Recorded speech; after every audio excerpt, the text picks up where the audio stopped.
All right. We welcome everybody. Another round of the Racing Line, episode number 10. Can you believe that, guys? Wow. Yeah, it just 10 seems like we episodes, just yeah. got started.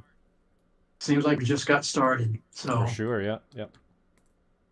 all right. And we have a different host sitting in tonight. As you heard last week, Adam is responding to Uncle Sam's call for a month on night shift, and Joshua Wilkie has been gracious enough to join us Hi, and everybody. run the cams and make magic happen in the background for us. So Yeah, thanks, we'll do our Joshua. best here to... Appreciate you. No problem at all. Yeah, do my best to try to make things run smooth here for you. We got a lot to talk about this week.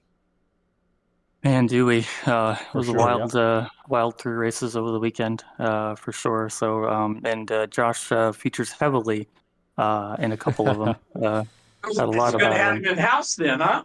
him. Yeah, the that's what I was F2 thinking. category. When I was putting the highlights together, I was like, wow, they covered Josh a lot in the broadcast. Yeah, for sure. Yeah, I had some good battles going on there, and I had a couple pretty dramatic moments and stuff as well. So yeah, it's kind of interesting for sure. All right. So we kick it off with Formula V's at Navarra, wasn't it? Yep, Formula V's at Navarra. Kind of a big track for the V's. But yeah. I think I need to share my other screen with you guys here so you can see it better. Give me one moment here. All right, there we go. We'll just pause that quickly here and we'll get a good share up so you guys can share in the video here. Give me one moment. I'm just going to change my screen share with you guys. Okay.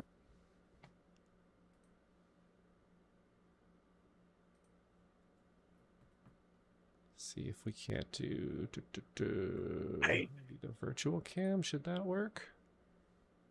No, we don't want that one.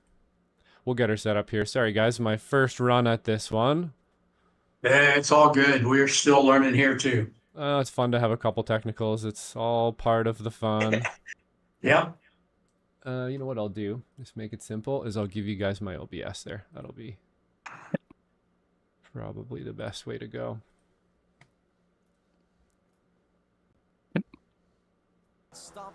And do we have sound from that?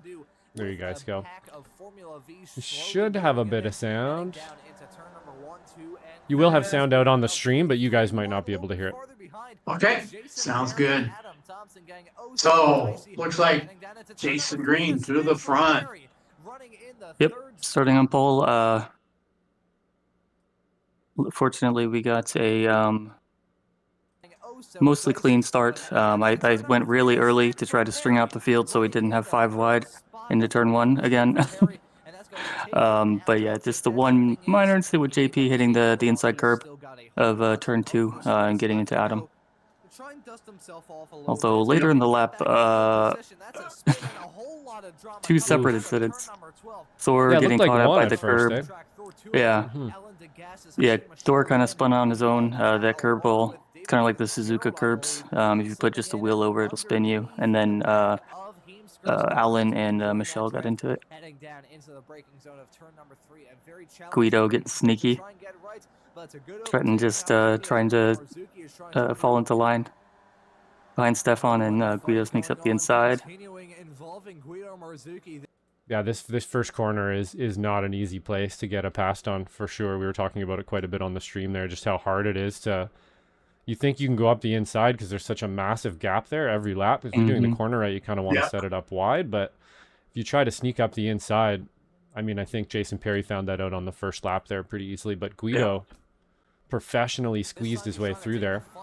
Yeah, and this was the very next lap as well. So he's moving forward. Although, so Adam had dropped off 3 seconds behind me, and then this happens. Thompson coming down into... Oh no. Oh no, please don't tell me. Please I think I was the only one that suspected it wasn't a fuel issue. Himself has run out yet again. Yeah, I still perplexed as to... Yeah, so he said he had damage from JP hitting his tire, and he was struggling a lot sliding through the corners, so he could have just taken a faster pair, Adam. You didn't have to... Oh, right, okay. Yeah, he just hung it up there. Yeah, he's not really a fan of this track, to be honest. I don't think I've seen him finish a race here. So, but yeah, it's very unlucky. Because it wasn't that big of a hit to get that kind of damage. Pulled off not terribly long ago. This was side-by-side action. Jeff and Brad have a good battle here. Few corners at the very beginning of this lap. Jacobson And if you can make it work, the inside, yeah, around the outside is actually because you get such a bad run when you're on the inside. And Jeff was able to stay ahead. This one is probably the one that you need to be the most smooth at so far. GP coming back through. Yep. Although he doesn't quite leave enough room here. Oh. So yeah, as you the car on the inside had to go up on the curb, and that's always going to shoot him out wide. So unlucky, and JP had to wait for everybody to go past again. Yeah. But yeah, here's Trenton getting a little impatient. It's 2 cars ahead. Yeah, just slingshots through. Trenton was absolutely flying, so fast. He qualified so low because he had race fuel in during quali. Ow. And then yeah, we have some interesting physics going on. Yeah, those are always. I've seen a lot of those on the broadcast. You get obviously we've done so many races now. You see some pretty funny, some pretty strange anomalies from time to time. But that was definitely one of the weirder ones, for sure. Yeah, it happens a lot with the Vs and even the Formula Fords when the wheels get interlocked and there's wheel-to-wheel contact like that. The physics can get kind of out of control. Right. Yeah, I think it was Dan Wood giving us a pretty detailed explanation of that in the debrief there the other day. It was interesting stuff. And you see, and then you can almost see it trying to work it out there, and then just spits them out. Poor Brad. At this point in time, these drivers still continuing to fight.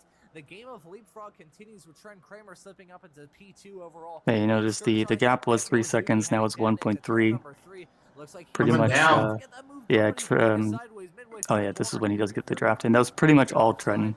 They just leapfrog a little bit, but mainly. I was going to ask if you were trying to fuel save and they run you down, or if it was him. No, so like I realized I had the 3-second lead, and then I kind of got a little complacent because Guido wasn't catching me. So yeah, I wasn't being. I was driving too safe, essentially, before I realized I needed to push more. And by the time that happened, Trenton had already caught me. He's kind of sneaky like that. Here's the outside move. I just barely managed to sneak a wheel in there, and thankfully Guido realizes that I'm still there. Otherwise, I could do poorly. Second to last lap. Our chat's kicking off. Hi, Tam. Good to see you tonight. Dan, good to see you too, buddy. Yeah, Dan, that was Josh that said it was like a tiddlywink. The tiddlywinks, Yeah. From my childhood there, the silly old game. That cracked Adam up. He was laughing so hard. But yeah, on the second to last lap, Trenton ran wide, in quotes. This was the last lap battle for the win. It's send-it time. Yep. Yeah, it's send-it time. He loved the taste of champagne 1 week ago at Mid-Ohio. He wants to continue that streak thus far, but Trent Kramer, I knew I had to at least be in second. Back here. Yeah. Yeah, no, this was great camera work. You just feel him coming sometimes. Oh. It's a little bit netcode, or not really netcode, just his contacts. Yeah, it was my fault. And the car on the inside always gets spun in iRacing, so. Yeah, seems to be Guido doing everything possible, using all of the track and more. Just could not get there, but good race. Yeah, epic drive from Trenton. I mean, he was the fastest car out there by far. Yeah, I could barely, I could only overtake him using the draft. So it's one of the kind of jumps that doesn't really work. I loved Ron's reaction to this. Oh, there we go. It looks like it actually gyroed in the air a bit there. Like it was actually had some gyro physics from the. That's pretty cool. Those barriers are really the physics on them are a little wonky. They do interesting things. And that's got to be fixed. That's showing Trenton in Spec 2, but he is actually Spec 1 driver. Yeah, that was my fault actually. No worries. He moved up to Spec 1 there. I think his I rating is still below 3,000, but he's obviously so quick. He's a Spec 1 guy now.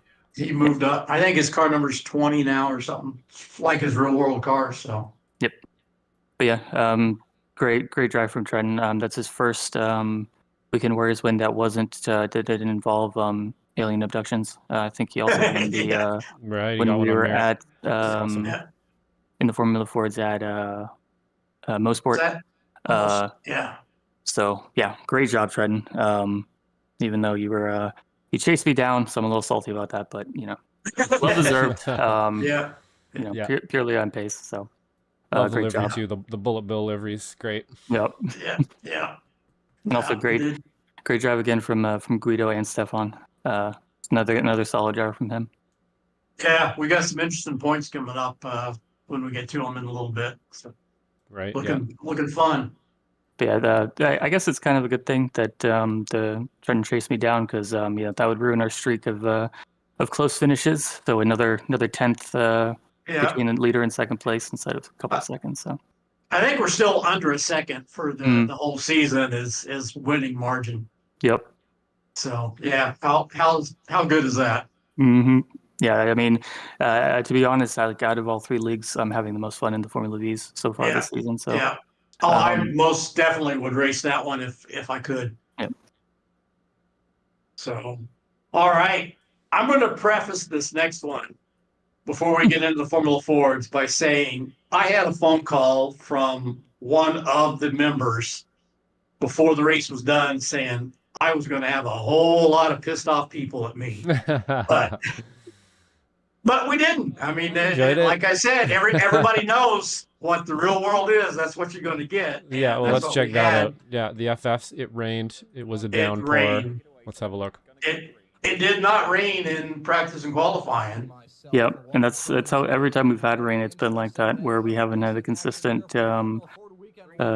conditions throughout practice and quali. So but it was raining so hard, none of us were prepared.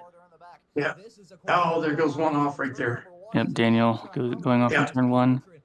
That's another factor of setting the practice up in the morning, qualifying late morning, and the race in the afternoon. The weather can change quite a bit, and that's what happened.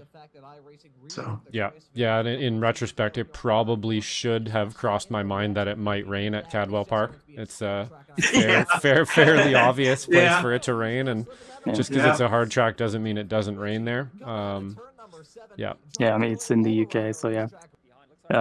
I knew it was gonna rain, so I practiced, but I did not practice it for this much rain. Yeah, I didn't practice at all. It was the first time I'd ever seen it in the rain. Josh and Michael going side by side, and so easy to lock up in turn one. You had to pretty much start slowing down maybe 200 meters earlier than you would in the dry. He was super lucky though. I'm a little mad because he didn't pick up any cones when he did that. He ended up picking up all the cones later. Whereas I did the same exact thing, and every single cone got stuck on the front of my car. Brad trying to stay safe. Antonio, a little too much speed. This was on lap one. I think there were two cars in front. Yeah, there's Daniel coming up over the hill there. Like three other cars went straight on. Kind of like that. And then I did the same exact thing that Adam's about to do. Yep, straight to the corner. Oh, the wall too. I didn't see that one. Yep. Yeah. I did the when I had to pits for repairs. That's exactly what I did as well. Julian getting it slightly better, but still Ooh. No. Might be the worst place to end up at that corner. I had mixed feelings. I kind of wish I'd have been there, but then No, again, you I was don't. kind of glad I was. You don't. Yeah, I had some stuff going on, and I missed all the races this weekend. So That was an incredible move from Daniel. In the grass, to make the move over the inside there, which is crazy. I don't know how he hit the car on the road. Here's another turn one incident. Yeah, just hydroplaning. Oh, just missed the wall. Whoa. Jeff. Big one. Yep. Lucky He did Jeff. clip the wall a little bit and did get in. Oh, here comes Joshua. Yeah, I think this is when things started to fall apart for me, probably. Watch the save. Oh yeah, that was a save and a half. You can see the wheels pointing directly to the right. That was so this incredible. one too. I saved this one too. Oh, yeah. This rejoin was almost catastrophic. Oh, yeah, that was awesome. That was awesome. I don't know how you didn't hit Michael there. I put out a good video there, my own little video of me saving it about 100 more times as well. There's another one. It was quite the race. Yeah, I was just pushing too hard. I did not adjust for the surroundings at all. It rained more and more, and I just wasn't adjusting to it. Yeah. Ooh, another good save. Full opposite lock from Michael. Great one. Oh yeah, here's I lost it big time. This was the beginning of the end here. I did this as well 3 times. So. Oh, there it goes. Yep. Same exact thing. I remember seeing the forecast. I thought it would be raining like the first half of the race and then dwindle off and be dry at the end, but that's not what happened. Sounded like it was going to. My crew chief's like, it's getting better, and then it immediately got worse, pretty much. This pass was incredible. I initially thought that James had made a mistake, but Michael just drives around the outside on him. Yeah, Christian just popped up in the chat saying he's glad he funded this motorboat race. Right? Yeah. Thanks, Christian. Appreciate making sure that this was broadcast. Yeah. Yeah. Although I can't be too mad. The broadcast missed all of my crashes, so thanks for that, Dan. Yeah. Yeah, that was a sick move from Michael. Yeah, he was fast. He was very fast in the rain. He always is fast in the rain. It's weird. Some people, it just clicks and they just so much quicker than everybody else. Yep. Yeah, I learned a lot from watching his recording.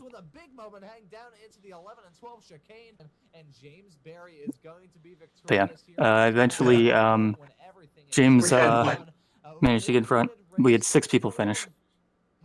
Wow. I'm really bummed out that I wasn't one of those people. I'm honestly still thinking about it. It bums me out. Yeah. We had, 6 finishers or something on that race? Yep, at a 17 that started. Yeah, I think that's a Weekend Warriors record. Yeah, for sure. Yeah. It's the first race I haven't finished in a long time. Yeah, exactly, Tim. Definitely needed a life vest out for that one. Yeah. You need some practice. I needed to prepare. I'd be a little more prepared for the next rain race. I think that just not ready mentally for conditions to change in a video game like that. I've never had something so well or so accurately represent the rain getting stronger and quickly too. You had to adjust to it or you were in the grass. It's definitely one of the best simulations out there. I really like it. No doubt about that. All right. We move on to Spec Racer Fords at, where were we? We're at Zolder. Oh, yeah, Zolder. Yeah. This track was incredibly difficult. I didn't think we would get that much battling here, to be honest, because it's pretty difficult to overtake. It's you pretty much only get a run through the draft and then just right before one of the chicanes, which are very difficult to go side by side in. So I thought we wouldn't get that much battling, but everybody kind of proved me wrong on that one. A little smaller field than normal, but kind of there goes John C. Yeah, it's easy to do there. Real easy to do that right there. Super dangerous curb. If you take just slightly too much, it'll we also had this on lap 1. It gets punted by Soren. I mean, he's not close enough to go for a move, and really in the SRF you can't really go for dive bombs in this car. Yeah, he just totally missed the break in there. Yeah, so super unlucky. Scott was super quick around this track this week, so it's disappointing for him. When I was talking about not being able to go side by side through the corner or through the chicanes, Josh kind of proved me wrong there. Although I think you got to slow down for that. But I'm surprised y'all made it through. Me and Adam did that a couple times together, I think. Oh, Yeah, I and just this blew it was here too. yeah. Yeah, it bad. seems like if you want to pause it here, it seems like you had gotten the slowdown. This was on a different lap, but you had gotten the slowdown, and you're lifting to go slow to bleed off the slowdown, and just it's so easy to do when you're going slower into a corner to be like, okay, I can brake slightly later, and then just kind of end up braking too late. So that's what kind of looks like what happened there. Yeah, 100%. Yeah, I was bleeding off time, trying not to lose as many positions as possible, and just tripped over myself basically. The entrance, yeah. Yeah, and unfortunately, Brad got caught up in that behind me. And Brad got the worst of it. Yeah, I got Our almost coach is nothing. going to, yeah, our coach is going to figure out what happened. That's for sure. Yeah, every time. Yeah, it was actually very good. Even in afterwards here, me and Tom Cadwell had a little get together. I don't think that's in this. It was awesome though. I actually did a 360 out of it and somehow still made the corner. Yeah, I forgot about that. I was gonna include that in the highlights because it wasn't on the broadcast. I knew I was forgetting something, but yeah, that was an amazing save. It was a good one. Yeah, you're very good at officiating in that channel there too. I was a little bit heated, and Jason brought me right back to earth there, nice and quickly. Yeah, and we eventually did figure out that it was a bug in crew chief. So Tom wasn't getting spotter calls. We figured it out in full speed. So yeah, that was I didn't realize that you were there. Nonetheless, it caused an awesome highlight. Yeah, you have to remind me. I'll have to include that for next week. Yeah, it was a good one. This battle was intense between you and Adam. Y'all were going at it the entire race. I had pace, and I was actually, I think at one point I was like 8 seconds behind behind Adam Thompson, and I caught up to about 3.7 seconds of him. And then I had a pit stop that was about 4 seconds too long, and I came up behind those guys again, and it was just traffic for me the whole time. It was a rough one.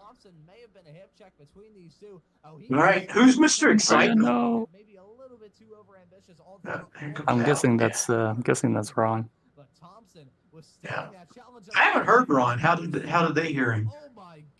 He's in there. I've just been here the whole time. I've just been letting y'all watch the racing. I mean, my voice is on the highlights reels, so I want anyone to overdose on my voice. We'll get you. Yeah. I did notice that you were commenting on all three races this week, Ron. So Randall McGrew, who's usually the commentator along with Zippy on the SRS, was actually off this week. So that may be a little bit of cosmic debt for me missing out on Formula Fords last week. Yeah, you've been calling like crazy lately. This is how Adam was. The same thing kind of happened with you and Adam Bradshaw, Josh. Adam was kind of stuck behind Jim a little bit, and they kind of released him. Andrea going full defensive here. Again, side by side into the chicane. Very well done to keep out of each other. So you did get him back in turn one. Yep. This was a little unlucky for Hayden. Yeah, what happened there? So that was a 4X right there. Did that cause him to end up getting a drive-through? And then right there, that was another 4X. And then he's gone. Yeah. He went from 12X to 20X. Oh. 2 corners, yeah. Yeah. Very unlucky. Both contacts were shouldn't have been 4Xs. Yeah. So very unlucky. Through there again. Yeah, me and Adam he kept being able to draft me. It was that was fun. That was really fun with Adam actually. Yeah, Marco, dominant win from him again. It's a very, very difficult track, and he just his pace was incredible. I think we went a lap longer than I thought we were going to just because he was so quick. Yeah, what an extra lap. Then Adam thought he was and he needed to chase down Soren for the Spec 2 win. It turns out Soren was actually Spec 1, I think. Yeah. Based on what CV's telling me, so let's see, he is running the 221. Yeah, so all right, I gotta make sure I get that fixed in the league numbers. Yeah, Soren did have like a 15-second lead on Adam, and he had a couple of spins right here. Yeah. Too much that curb. curb again. It's just begs you to go faster and faster and faster, and then you go a little too fast and bunny hop it, and you're done. Yep. It's a fun corner actually when you get it right, because you get to hop the car a bit, and it's always fun to hop the car a bit. Yeah, and we'll be hopping curbs this week. I set up my car to be able to take that curb. Yeah, we'll be hopping curbs this week. Oh yeah. Where are we headed again? We're at Charlotte. Charlotte. Right, yeah. There's a good old sausage or a baguette on the inside of that one, isn't there? That'll get you. This is after the race. This is your launch. Oh, little air. God bless America. Yeah. Fortunately, this is the only jump we could find, and it was during the race. There we go. He just did some pirouette. Wow. During the race, it's super easy to hit that sausage curb, but when you're actually trying to hit it, it's very difficult, apparently. So, Marco just in his own zip code there. Yep, Sol was similar on pace, but I think he had a slower pit stop. But Bobby, a couple of tips on Discord, so he should be able to rectify that. Bobby was absolutely flying this week. Yeah. Bobby had a good race. Yeah, both in the official races and in the Weekend Warriors race, I couldn't match him on pace. So fantastic podium for Bobby. Chang as well. It was his first Weekend Warriors race with us. He was pretty excited about that. I had a couple of messages from him. Yep. Yeah, and if not, he had a slower pit stop as well. And that's the only reason I finished in front of him. To be honest, he caught me on the last lap. So he and Bobby were actually having a good battle there. So again, he should be able to fix the fuel issue going forward, I think, and be up at the front. Yeah, fuel's been an issue for a bunch of us lately. I think I missed a couple races now because of fuel, or almost didn't finish a couple because of fuel. And I know Adam was obviously having some issues with it as well.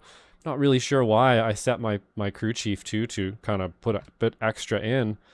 Still didn't have enough. I'm not totally understanding. And then this week I really messed myself up because I put too much in. And I came in right behind Adam in that race, and I came out about 8 seconds behind him, and that just completely destroyed the rest of it. I got stuck behind a couple other drivers there too, and that was the end of it. Super fun race nonetheless, though. Good weekend again. Yep. Well, there we go with our podiums for the weekend. Starting with Formula V's, Trenton on top after he ran down Jason. And let's go Guido. Yeah, Guido gets the silver. Jason pulls up for the bronze. Stefan, I think Guido was saying, I think was it last week or maybe it was VIR that Guido got the podium. And he was saying that he wouldn't repeat. But I saw through your setting the expectations low, Guido. I believe in you. Yeah. Stefan gets the gold in Spec 2. Ken Poland gets silver. And Brian Stasinski. How did he do that? He was racing. He was racing. Yeah, he was racing from his trailer at the runoff. We had a good picture of that. I actually meant to try to queue up. That's too bad. Maybe I still can queue it up, actually. Maybe I can find it and queue it. Try to get that. Brian, I keep trying to get rid of that R in your name. I apologize, sir, but still, Brian, nice drive, man. Yeah, good job from I'm sure he didn't have the best internet connection, but to still pull it off there, great job. Cadwell Park in the rain. We had 6 finishers, and I think some of these guys were laps down, but Jason Berry comes through with the gold. Michael McConnell saw some good moves for him, pulls out silver, and Jorge, I always screw that up.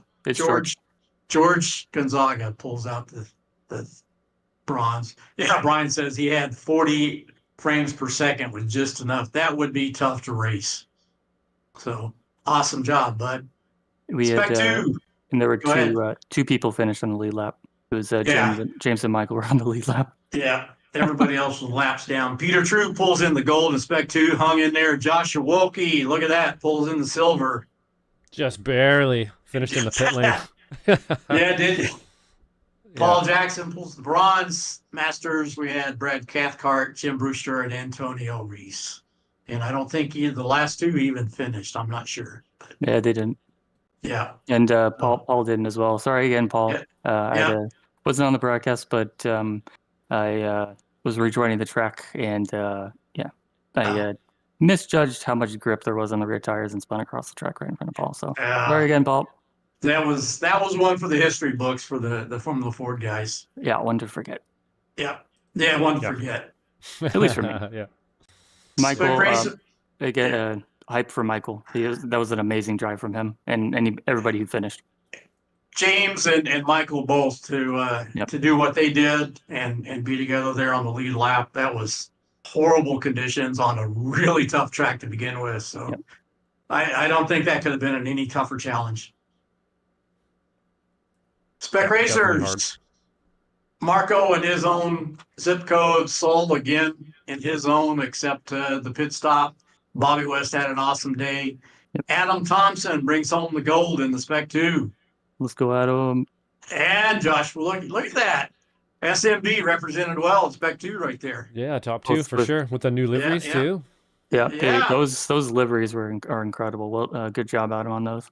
Yeah, huge. And I gotta say, yeah, I gotta say in the interview afterwards, Adam, I think he was kind of poking the stick at you, Josh, a little bit. So we may be getting some SMB intermingling going on. We may have an SMB rivalry forming in the Weekend Warrior. Yeah, it definitely was. Yeah.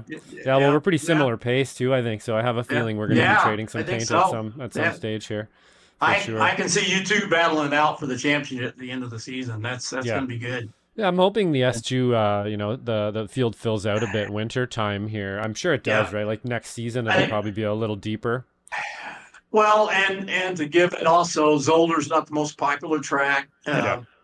Cadwell Park isn't the most popular. So I think this week with the specs at Charlotte, I think we're going to see some increased participation.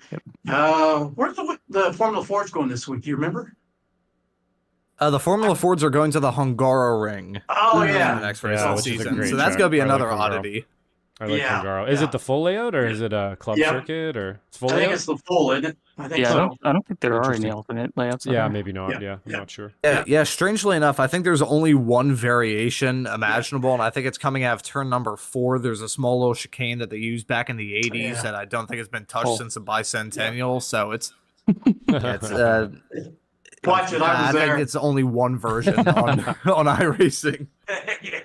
All right, and filling out the Masters in the Spec 4, it's Tom Gradwell, Adam Bradshaw. Let's go, Tom. Yeah, that's good. I think that's his first win of the season. Yep. After a great season last season. So, all right, so let's see now if I can bring up some championship points. And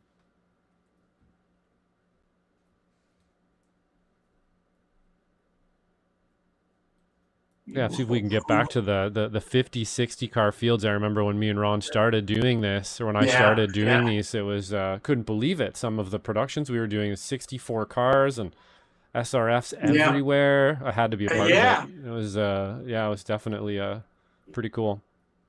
Yeah, I'd like to see us get back to the 50s. I'm sure it will. Yeah, even this week at Charlotte, possibility. It's a free track, so. Right. Yeah. So the Weekend Warrior Formula V's. Look there, on top. Jason Green's been pulling it steady all season. Yeah, having a lot of fun in that season or in that series. Thor wasn't there this week, I don't think.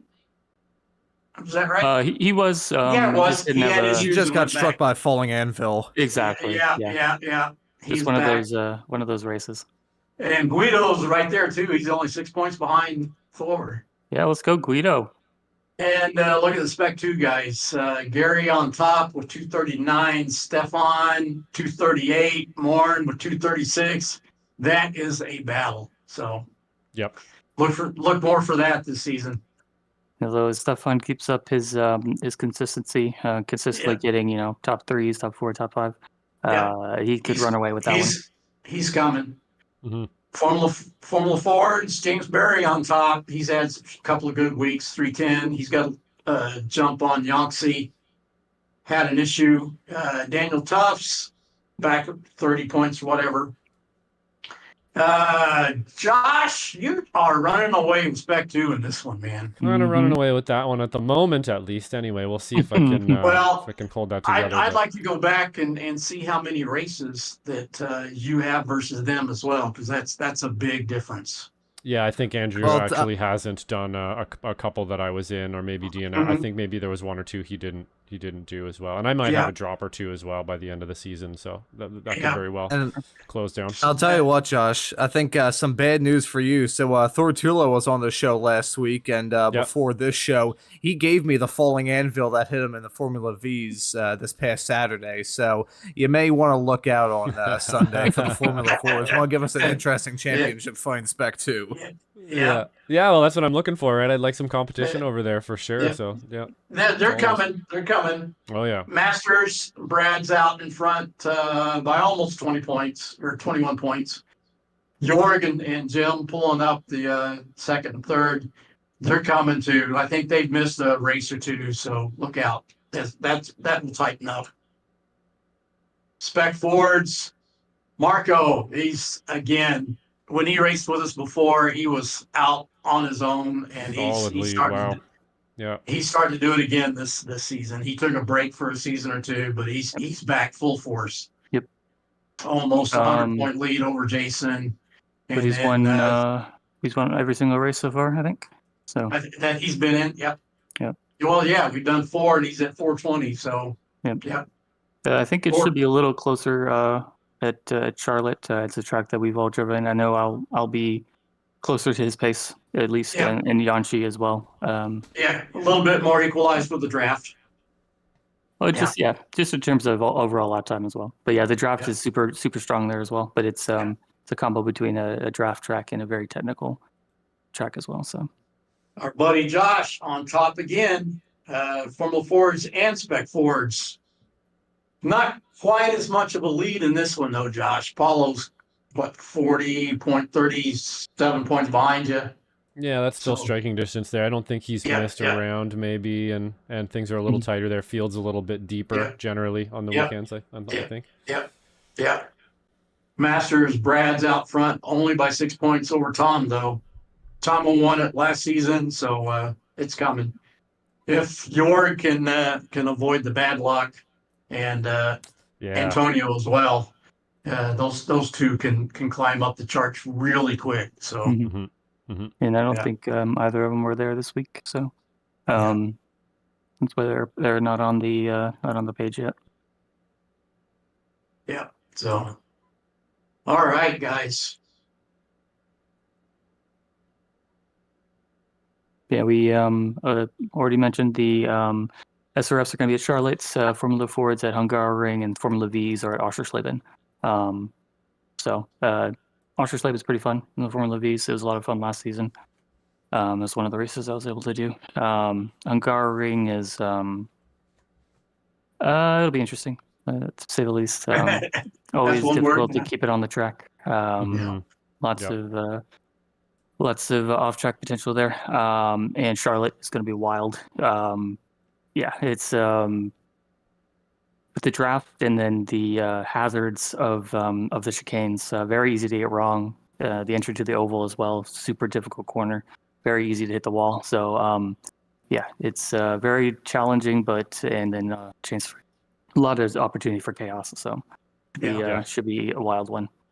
Yep, agreed. Charlotte's going to be I'm not super great at the whole drafting thing yet. I'm still learning how to kind of, where my role is in there, and how to bump draft properly, and when to break out and when not to. And it's going to be real important around there, I would imagine. That and like you said, keeping it together through those two just deadly chicanes and the walls. It's got a little bit of everything, actually. A lot of danger out of Charlotte. Yeah, I mean, the middle part of the lap almost drives like a street track just because the walls are so close. But for the draft part, one of the biggest runs that you get is out of the first chicane into the second one. So through NASCAR 3 and 4. So like you get a huge run on somebody into the hardest chicane, hardest set of corners on the track that you pretty much never want to be too wide into. Yeah. So it's a very very good test of your draft tactics going to that corner. Going to really shut down the speed for that last chicane. Yep. So, all right, guys, we are going to welcome our fourth seat in to the show now. And unfortunately, he doesn't have a camera either, so we're a couple of weeks now without our guest having a camera. But like we said, we knew that was going to happen. So, Dang it, Ron. Good to see you, Ron. Appreciate you taking time out to join us tonight. Welcome to the fourth seat, buddy. Yeah, very happy to be here. I'll tell you what, we've got some, it's like Tempur-Pedic here. Got some nice cushioning here, some good lumbar support. Pretty good seat as far as I'm concerned. And I think it may be a blessing that I don't have my webcam on, because the webcam I have is pretty crappy. I bought it off of eBay back in 2021. And also the fact that I very much have a face for radio, so chances are maybe a little bit better for the viewers tuning into the podcast tonight. Yeah. No, I got you beat there. I'm the old guy with a face for radio. But you guys are doing just fine. You're fine, Ron. Yeah, I've always been asking our guests for the first question of the evening, said kind of taking a page out of Brian Belinsky's playbook. He always asks his guests, how did they get started in this hobby called road racing? So I will ask you, how did you get started in sim racing, and where is that taking you?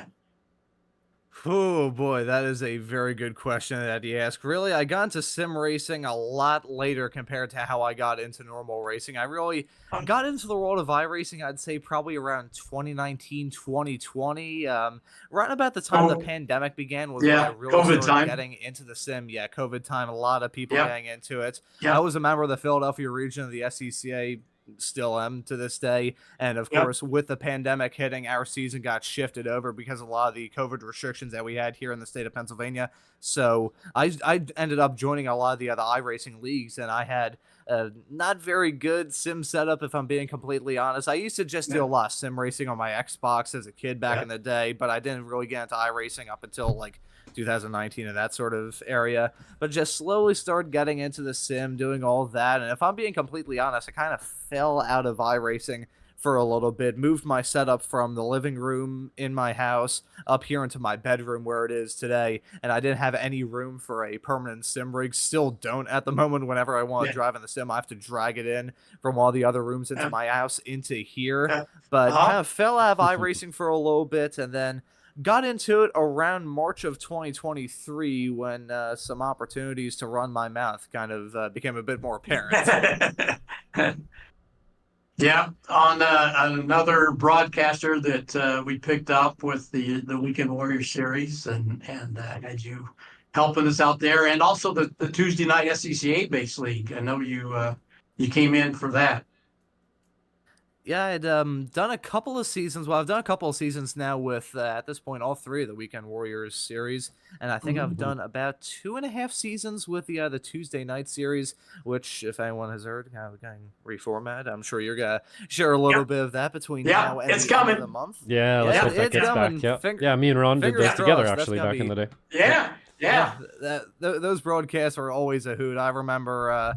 lots of good stories coming out of that. The racing was always absolutely fantastic. Lots of good memories sticking out. Even some of the goofy moments involving me. I remember towards the end of the series being broadcasted on another broadcaster that we will not mention by name. I remember my voice giving out at the end of the broadcast and me just sounding like a rusty gate creaking in the wind. Yeah, but those sort of memories always stick out to me. I think Josh, you were the producer for that. I was, along with our old buddy Charles Bushell on the commentary booth. Ever since then, I've definitely upped my cough drop game in terms of this sort of stuff, because I was in desperate need of an upgrade after that moment. But I mean, ever since I got the opportunity to do my first broadcast with, it was actually the Spec Racer Ford Weekend Warriors all the way back in March of 2023. I think it was my third or fourth broadcast, and it was the season opener for season 2 of 2023. There were 57 cars running a Spec Racer Ford Weekend Warriors race at Road Atlanta, and our old buddy Tim Cox, who was the co-commentator for that one, pretty much just said it on the air. This is it is a trial by fire, if ever I've seen one. And that was still an experience that just sticks out to my mind even to this day, because back then I didn't know what I was doing in this commentary stuff, and just doing that and having 57 cars in a race to commentate, not only was my vocal cords on the verge of just completely exploding, I'm pretty sure my PC nearly lit on fire during that, just trying to process all the cars out there on the racetrack. Mine too, for sure. Trying to process all that is not easy. Those races are awesome to watch, and they're fun to produce, and they're just chaotic in every sense. Awesome. Especially I remember hearing as well. occasionally over your broadcaster's mic, Josh, just your PC occasionally sounding like a plane going. Yeah, you can hear it. It's got like 9 fans in it. It sounds like a drone sometimes when it's in there. It does. Yeah. So you started out in SCCA first and then transitioned to iRacing. Is that right?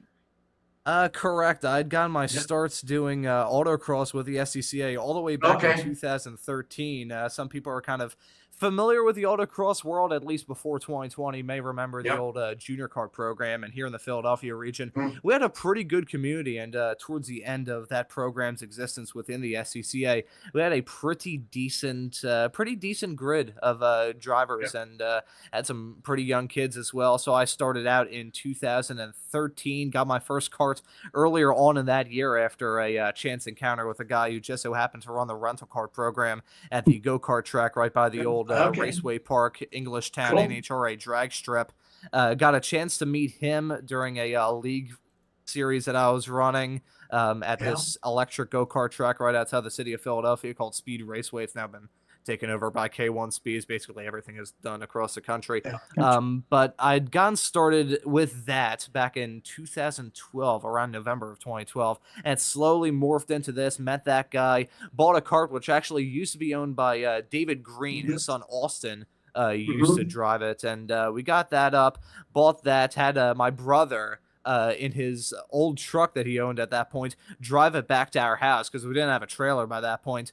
Got that, started getting it running, ran my first autocross event at the end of the 2013 season, and ran at least one autocross event from that year all the way through up until 2023, where I finally stepped out of the driver's seat. Awesome. Gotcha, cool stuff. Yeah, that's awesome. That's awesome, Ron. We've definitely seen a few of your videos and stuff as well there you've posted in the Discord and stuff too. You had a couple pretty interesting accidents and some pretty wild stuff there as well. Some pretty cool stuff. Oh yeah, it was a very wild ride to be sure. Lots of odd stories coming out of that. I remember towards the beginning, I'm not sure if I can really say this word, I was cocky towards the beginning of my racing career, to say the very least. I think most kids are. Yeah, I was. Gotta be. Gotta be a little bit. You're invincible at that point. So my first full-time season running with the SCCA, I was 9, and I was incredibly cocky towards the end of that season. And me and my dad had the outrageous gesture because we had won every single event in that Philly region season in the JB class, the Junior Kart B category, up to that point. So coming into the last race of the season, we had bought a small little broom that I would break out if I won that final event and got the season sweep. And me being the small little prick I was, I broke it out of the box midway through the day, showed it to everybody, and then of course some bad luck fell my way, and right towards the end of the day, we were running into some carburetor issues during that, and then on the final run, we got it right, and coming around what we call the turnaround at this track that we run at in the Philly region, spun it around there and ended up about 0.7 of a second behind the person that ended up snagging the victory in the class. But I remember that was a heartbreaking defeat for me at that point, but thankfully 2015 everything went right and we ended up getting the season sweep that year, and I think I still actually have the broom. It's in storage downstairs in the basement somewhere, but always have to get that broom out from time to time, reminding me of the very young days. That was what was funny about that is I got out of the cart after that and I got on the ground and kissed the ground. It was like the indie tradition of kissing the bricks. I kissed the ground after getting out of the cart. But lots of very odd stories coming out of the karting stuff, from going out to Lincoln, Nebraska for the SCCA Solo Nationals 5 times, 4 times as a competitor, running into some very odd issues, having a tie rod blow on me going 70 miles an hour back in 2021. Lots of odd stuff happened, to say the very least, in the 10 years that I got the chance to do all that stuff. Awesome. So Did you get a chance to do much actual iRacing before you moved into the commentary booth? And have you done much on track versus all your announcing now? How are you juggling those two things? Well, I would definitely say I am an announcer first. I occasionally get into the sim for sure. Having a sim rig that I have to drag into my room is doesn't really lend itself to giving me a good opportunity to get some sea legs under me. I've slowly started getting into iRacing more. There's a series that me and Josh used to do over on a different broadcaster than slow motion broadcasting, and it was covering the official Radical SR10 series on iRacing. And for a while, I couldn't do that because you had to have a C-class sports car road license to be able to do that, and I didn't have that for the longest period of time. So I just decided, because I had retired from those broadcasts after doing them for about a year. That's really where me and Josh both got our starts, kind of doing this broadcasting stuff around about the same time as well. And I had finally been like, okay, well, I've been doing this for so long. I feel like I need to give someone else an opportunity to step in and get a chance to get their sea legs under them, because that series was a fantastic opportunity for me to do that. The same goes for Josh and the production hauler. But I decided, you know what, I want to come back to the series, but I want to be a driver. And that was kind of like a goal that I set myself. So I was doing a lot of the officials. And occasionally, whenever it comes to the broadcast, I do get a lot of practice time in. So for the Formula Vs, occasionally get to do the draft party that the Formula V community likes to hold the night before the race. Sadly, haven't been able to do that a little bit as of late, just because of broadcasting commitments kind of stepping in the way. But most of my time in the sim is usually just getting some time behind the wheel to experience what the drivers are experiencing out there on the racetrack, to try and give myself a bit more of a perspective when it comes time to plug the mic in and run my mouth for an extended period of time. Get to know the track a little bit, and Oh, on that topic, I was very disappointed in you, Ron, that you didn't attempt the very long corner name at Zolder. Oh boy, am I gonna have to? Yeah, let me. I'm gonna have to go through. Full transparency, a little bit of broadcaster's advice, folks. Usually what I do whenever it comes time for my broadcast is I just grab the iRacing track map and rely off of that, because it's better than like scourging through the internet and trying to find it. But let me find this corner at Zolder. It is turn number 8. Boulder Gerhans Airlocked, I believe is the name of the corner. I'm not sure what that exactly translates to. It's such a long corner name. I don't even think I read it right there. I believe it's balked instead of locked towards the end of that, which I think is... I think that's Dutch for turn, because I believe a lot of the corners around Zandvoort have that right towards the end of it, in that area of Belgium, kind of northern areas. Very similar to southern Netherlands, but geography lesson notwithstanding. It's such a long corner name that even merges within the iRacing track layout itself. So like part of it is entirely blanked out, and like even with my prescription lenses in, looking at that track map, even zoomed in, part of that just looks like out of focus hieroglyphics. So I'm very glad that I waited until Tuesday to try and do that pronunciation instead of Sunday, because if I think I did, I would have made a complete horse's ass of it. It's difficult for sure. It's got to be one of the harder things I've seen you guys do, and then even trying it myself, even the easy names, getting through a list of names, and in first place, in second place, in third place, God forbid there's 54 cars to do. And then there's some difficult names too. We had a couple at the other broadcaster there from different parts of the world where it literally looks like somebody smacked a keyboard, and then you have to try to pronounce that. And it's, you just have to kind of skip over it a little bit sometimes. But actually, I had a question there too, Ron. I know you have another channel on YouTube. I think was it Country Line? Is that right? It's County Line Films. County Line Films. Little bit of a sore subject, but I guess I'll bleed y'all's ears about all of this. I promise, whenever I got into this broadcasting stuff, that I wouldn't use the broadcasting as a means of cross promotion. That's kind of how I dipped my toes into this media stuff in the first place, because I had been just solely a driver and a driver alone with no real ambition in life. I didn't know what I was going to do. I always thought, oh yeah, I'm going to become a Formula One driver and do all of that, considering that I am a quite large fat man. I can't really say that Formula One was going to be on the cards for me. So around about 2020, we had bought the shifter card program that I ended up moving into after the end of the 2019 racing season. Around about the same time the junior card program with the SCCA got axed. We had bought that in May of 2020 during the pandemic and decided to run the first event for the NEPA region, the Northeast Pennsylvania region, on the infield of the Pocono Raceway oval on one of the infield road courses. And running an autocross event there, I was not allowed to compete because I was 15 at the time and you needed to be 18 to run at that lot because of the new rules that they introduced.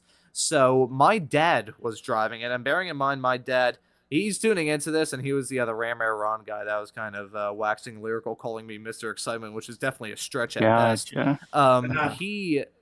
He at that point, he was I'm trying to go through early 60s at that point, trying to do the maths in my head. I guess he was turning 63 that year. So he had never really experienced anything close to a shifter kart in his life, at least in terms of that cornering velocity. So he tried that. He described the experience as terrifying, but also incredibly fun.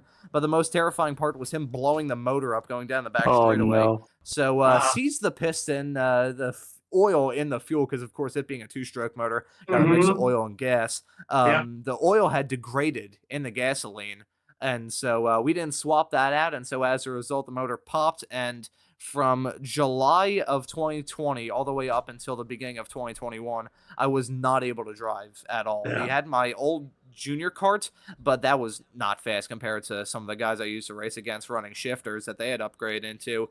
So it was kind of just a season sitting on the sidelines, not really sure what to do.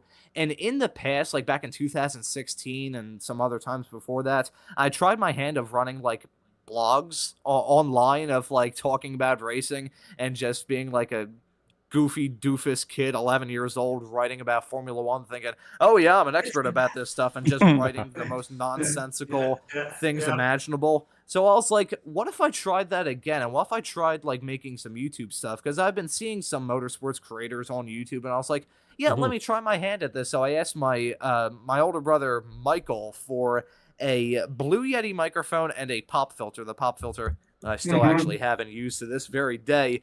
So I asked him for that for Christmas in 2020, and he gifted it to me. And in that process, I was just writing videos and just watching racing and doing all that stuff and typing away, and ended up making some racing-related videos. Kind of started that process in very early 2021.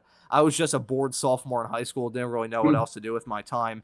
And slowly that built up over time, built up to the point where it is now. I've kind of taken my foot off the gas a lot on that because I was maintaining a schedule of uploading one completely made from scratch video that I made by myself from start to finish. I tried to post one video a week every single week from July of 2021 up until earlier on this year, and completely disregarded my own health to the point where for the first time in my life I got diagnosed with high blood pressure.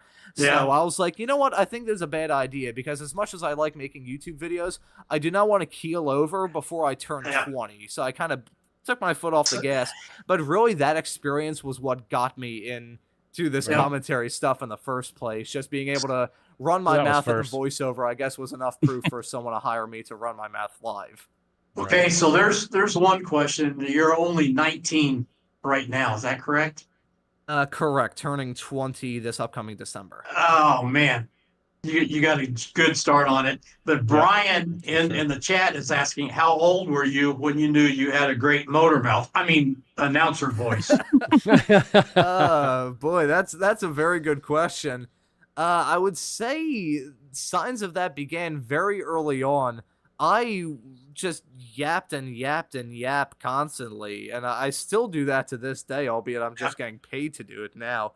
But I don't even know when it could be. There's so many old videos that my dad has taken of me as a kid, and it was very funny because for a while I had a pretty bad speech impairment. I couldn't pronounce my R's, and I talked a little bit like this, and there's actually some very old videos on the internet, and funnily enough, I think, Josh, I sent you one of them. The last long-form interview I ever did was at a car show in 2014 with my first ever go-karts, and it was the day of my first ever speech therapy session at elementary school. So despite the fact that I had a lisp, I still ran my mouth consistently, and I don't even know. I guess it's just been chemical from the very beginning. I don't know, maybe... I whacked my head a lot as a kid, so maybe that's part of the reason why. My parents even had to put a pool noodle around the coffee table in the living room. So maybe that's the reason why just bit too many whacks on the head, just kind of crossed some wires, and that's the point we're at now. Yeah. Hey, well, it sure worked All out right. for you, man. Yeah, that's for sure. Yeah. Got a good start on it, bud. Definitely. Yeah. You definitely, you can talk for sure. And you've gotten so much better and cleaner since the beginning as well, when we first started together. And it was just a lot, like you said, you got the gift of gab, and now you're just so much cleaner and to the point, and pass the buck really well to your colleagues and stuff like that. And it's just gotten so much better for sure. I think what he's got a gift of doing also is painting a picture with his words.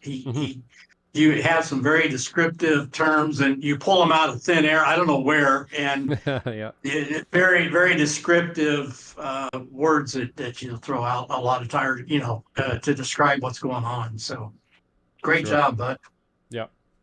You were mentioning your dad there and stuff as well. I know you guys are really close. You want to talk about that a little bit? I know you guys used to race together and stuff like that as well, and he supports you a lot in this. I see him in the chat from time to time there, feeding you some support and stuff like that. So it seems like you guys got a really good thing going. Is he into racing and stuff as well? Yeah, so my dad was really what got me into racing in the first place. He dragged me to my first ever NHRA drag race as a kid, going to Englishtown, the racetrack there, which has sadly now been turned into a circuit for Formula Drift. But I remember going there back in 2009. He dragged me out of preschool that day to bring me to my first ever drag race. And I remember looking at it. There was actually a video out there on the internet that he posted onto the channel that he has years ago of it was a Top Fuel run, and then he just pans to me, and I was like, that was cool. And he was really the one that got me into racing. We started watching drag racing and all that stuff.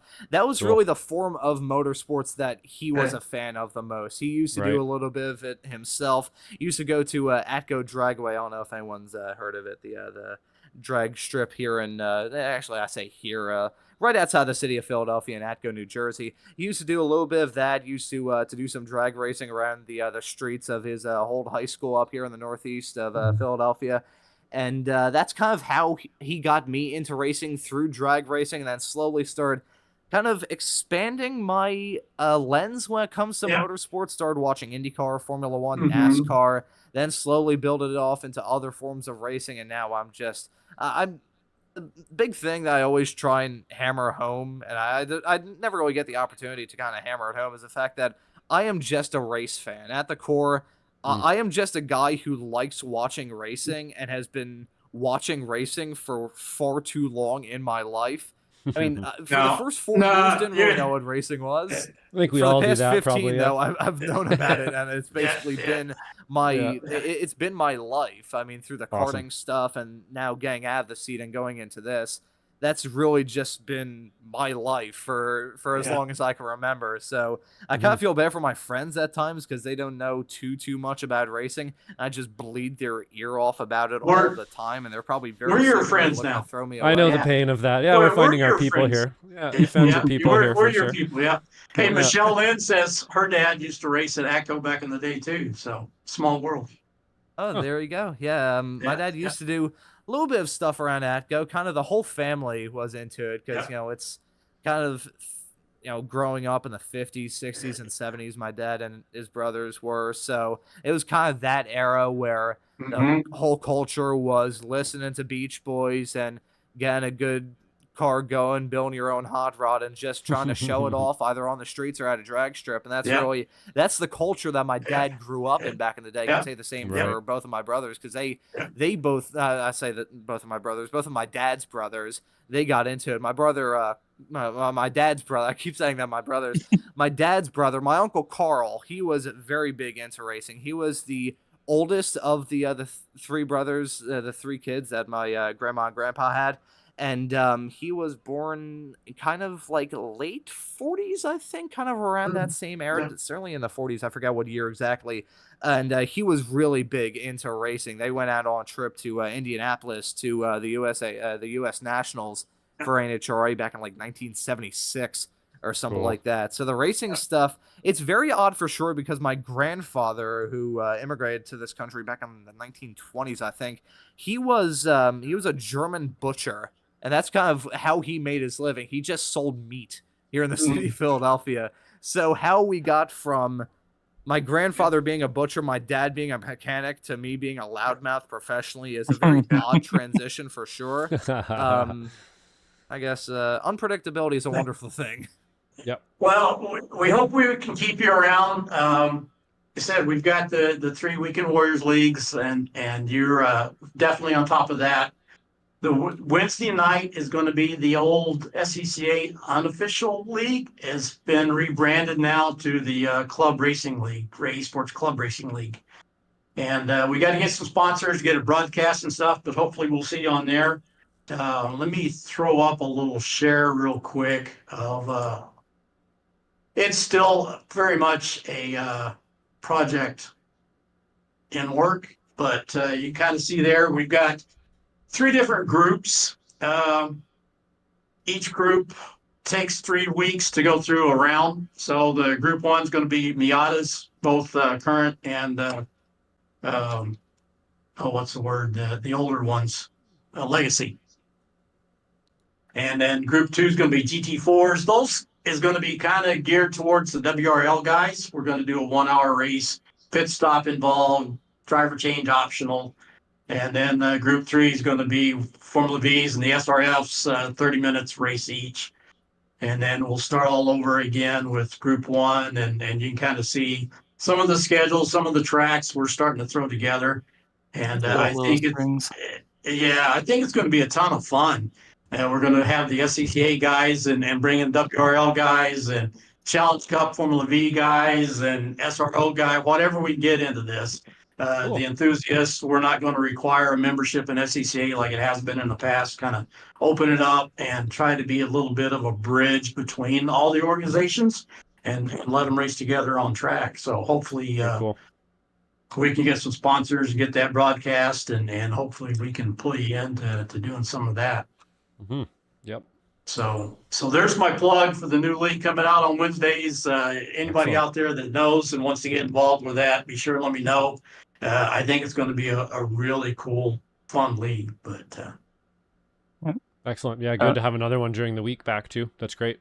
Yep. Yeah, Early it's enough. Fantastic. It's just hearing about all that stuff, and I was seeing a lot of the discussion earlier on today about the formation of the schedule, and took a quick look through it when I was going through the mall earlier on today. But fantastic series, really looking forward, and fingers crossed that we can get some funding together for the broadcast, because I know I've already stuck my hand up for it, because I know how much I had a hell of a lot of fun doing the other Tuesday night broadcast back when they were over on the other broadcaster. Yeah, we did. And kind of just seeing that come back in a different form. I mean, it's still gonna be there. The base idea is still going to be there, and we're still gonna have a whole lot of fun throughout it. But just having those different formats, it's gonna be a hoot. So fingers crossed we can get those broadcasts, and even not, I think just joining that series would be an absolute hoot. I may end up signing up myself if a broadcast doesn't happen. There you go. I'm looking at some of those. I'm like, I want to get my chops a little bit and kind of prove that I'm better behind the microphone. We got to get on the track for sure, Ron, for sure. When you got 80% of the drivers on track are real world drivers, that kind of throws a little different culture, atmosphere. It makes the racing just a little bit different when everybody has real world experience. So, and then the guys that don't race real world, it's a challenge and fun for them to race against the guys that they see during the weekend too. So cool. Yeah. So definitely a cool experience. Even just in the Weekend Warriors on a general weekend there, you're mixed up with some people that actually own these cars and have some real tips to give you after the race and stuff. It's been really cool. So the whole thing coming together like that, especially in some different vehicles too, it's going to be really cool. Yeah. So, all right, guys. Once again, Ron, thank you very much for taking time out to join us tonight. Some interesting, some fun stories. Love it. You definitely add some color to the broadcast, and really appreciate what you and Joshua both do for our series. Really bring it to life and share with all of our family and friends and fans and everybody that follows us. So a lot of that is due directly to you guys. So thank you for what you do. And thank you guys for inviting me. I remember hearing about this formation of this podcast and really being intrigued and thinking, maybe someday I'll end up on that. So here for episode 10, it's been an absolute hoot. I've been kind of hacking up a lung whenever I'm off the microphone, still recovering from a little bit of a cold, but still, this is it's been a fantastic experience, and thank you very much, Stevie, for that. I really appreciate it. And Josh, I've absolutely loved being a part of this Weekend Warriors and Ray Esports world, and really happy to continue to be a part of it long into the future. Yeah, Adam set you up for this, and then he bailed, so we'll have to get back at it. So maybe that falling anvil that Thortulo gave me can come back to bite Adam. Yeah. All right, guys, and with that, I think we can call it in to episode 10. So thank you for joining us as well, Josh, and filling in for Adam. Always a pleasure, guys. Really appreciate your help, and JG as well. Appreciate your insights and all that. So yes, sir. Thanks, guys. Appreciate it. And with that, we'll wish you a good night, and we will see you next week on the Racing Line. Bye, guys. See you next week, y'all.